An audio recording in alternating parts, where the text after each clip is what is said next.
څنګه د یو چا باور او زړه ترلاسه کړو.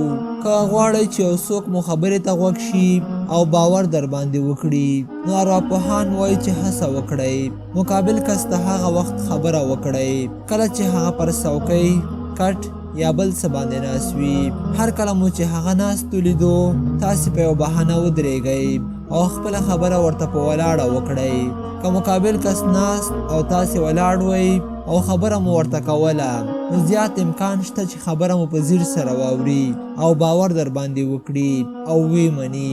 هغه کلمه چې د هر چا په غوږونو خوږه لګیږي، هغه د یو کس خپل نوم دی. ارواپوهان وایي چې له هر چا سره مو خبرې کولې، هڅه وکړئ چې خبرو کې نوم واخلئ او په خپل نوم ورته خطاب وکړئ.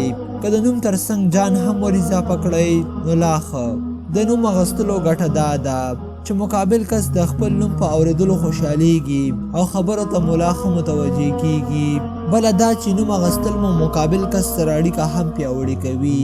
که غواړئ چې ملګري مو درنه خفه نه شي، ستاینه یې وکړئ.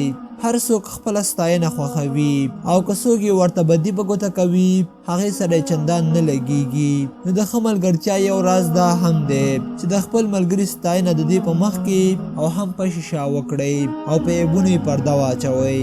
نو که دغه ویډیو مو خوښه شوې وي، د سره یې لایک کړئ، ضروري د خپلو ملګرو سره شیر کړئ او که څه غوښتنه لرئ نو ماته ضرور په کمنټ کې پرېږدئ.